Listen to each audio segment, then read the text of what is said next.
couldn't do that without my doggo. What's going on, guys? How are you doing? I am in a different location today because I got all of my Halloween decorations. This actually isn't all of them. This is just some of them. But I got my Halloween decorations right behind me on my fireplace mantle. Doing this in a different spot. Just thought I would try it out.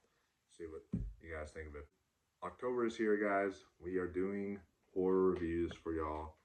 I'm really excited to dive into Good Boy, which is a new horror film from Shudder and IFC, and it is completely from the perspective of a dog, which is really interesting. I am loving that Shudder is taking risks and they're doing stuff like this. Last year, they did In a Violent Nature. That was a slasher from the point of view of a killer. This year, they have Good Boy, which is not a slasher, but it is a horror movie from the perspective of a dog. So I just think that's brilliant because, dogs are so prevalent in horror. A lot of times people are like, don't kill the dog, this and that. And the dog sees the ghosts in horror movies, like in Paranormal Activity and other stuff like that. So it happens a lot. Dogs are get involved in horror a lot. So it was a great, unique premise. And this was absolutely one of my most anticipated movies of the rest of the year. Once I heard the announcement, once I saw the trailer, I was really excited about it. This is the feature debut from this director. I'm going to give you my pros, my cons, and then give you guys my overall thoughts on the film. So, in terms of pros, I want to start off by saying this movie is visually gorgeous. It has a lot of great cinematography, camera work. It being from perspective of a dog, of course they're not like doing an actual POV, like the camera is the dog kind of deal, but they still shoot it in a way where it's like either behind the dog or beside the dog or something along those lines, and it works really, really well. They find a really good way to tell the story visually, because this movie, it has very little dialogue, very little. So they have to rely heavily on visual storytelling, which I feel like they pull off. So visually, it's absolutely stunning. The score was really good. I thought the score was pretty solid here. It was really effective. The scares were really good. There was one point I straight up like shouted in the theater. I was like, oh shit. I thought the scares were really effective, worked really well, especially as a dog person. I'm a huge dog person, as you could see earlier. And if you're a dog person, it's going to scare you more because you're just so attached to the dog. The dog's the most perfect protagonist, most sweetest protagonist. You want it to live. I'm going to tell you guys whether the dog will live or not at the end. I know some people are going to refuse to see this movie if the dog dies. So I'm going to let you guys know that.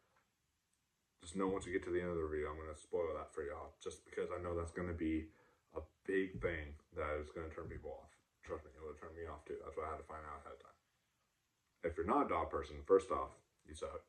Second off, I don't know if you would like this movie as much. It's very reliant on dog behavior, dog interaction. There's no mentions of cats or anything like that. So just letting you guys know that off the top right there. But yeah, very effective horror movie in terms of scares. The runtime, very short. That was really nice. It's an hour and 13 minutes, so it breezes by.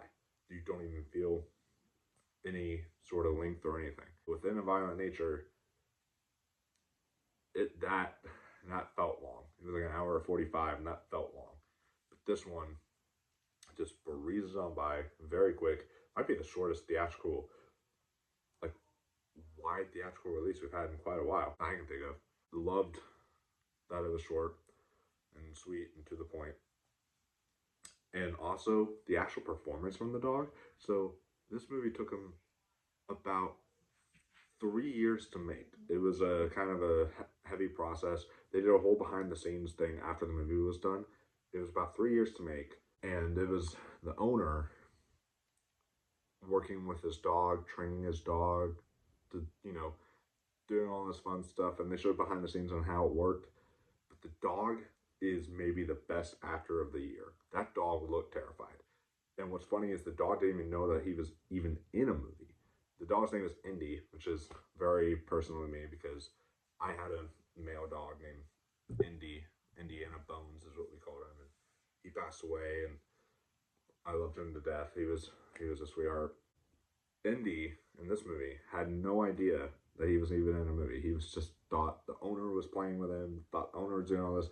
So I don't know how the dog was able to pull off being so frightened in certain scenes. I thought the dog in Anatomy of Fall was great. This dog takes it to another level. If they had an Academy Award nomination for dog performances, this one right here, this would be winning best acting pet or best acting dog for sure. In terms of my pros, that's pretty much it. That's pretty much it, guys. I mean, there's probably some other things in there that I could probably think of, but in terms of the ones that stand out to me, that's probably it, guys. In terms of cons, there are a couple. I felt like the movie wanted to try to say something, like it was trying to give us a message, but in the end, it just looked like it was just visual, just artistry without any substance, pretty much. Like it didn't really have anything to really say, or any kind of message to push forward, or no really themes. Like there's no themes on like animal abuse. There's no themes on something like that I could think of out of the top of my head. So, and you could tell that it was trying. It wanted to say something there, and I didn't feel like the commentary was fully connecting with me, at least. In terms of other cons, I understand why, but the owner was kind of an asshole in this movie. I understand why. They bring it up.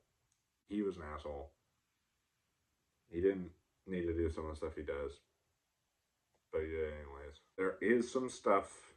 I'll put this in my comments. There is some stuff that this is what I'll tell you. All right, slight spoilers, guys. This is whether the dog lives or dies.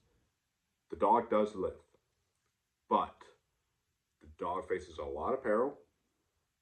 Gets injured.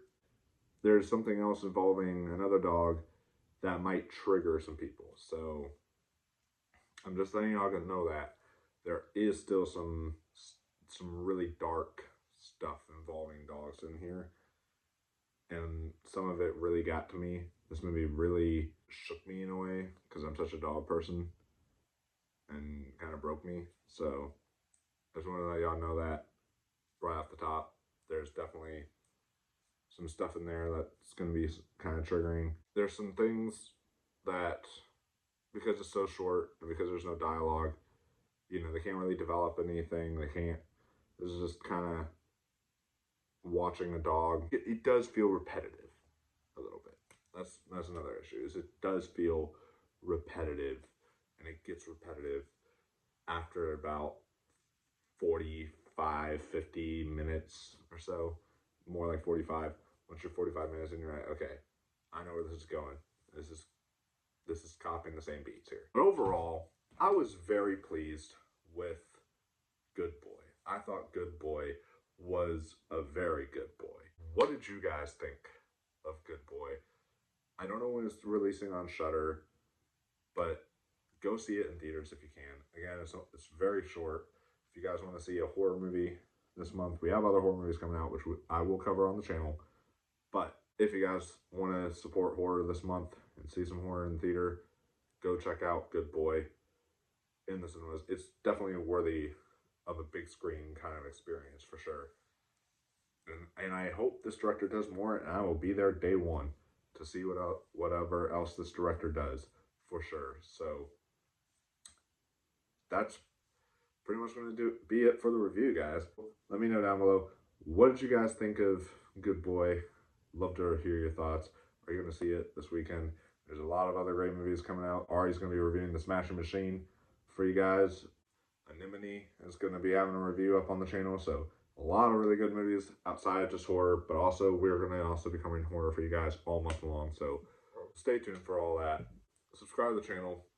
I'm also doing a 31 Days of Horror shorts series where I'm giving little short reviews as well as the long format reviews. So be on the lookout for all of this great horror stuff coming your way. That'll do it for this review, guys. Make sure you like, subscribe, share, ring that notification bell so you don't miss the video. Until next time, stay spooky, my friends, and keep on watching those horror movies.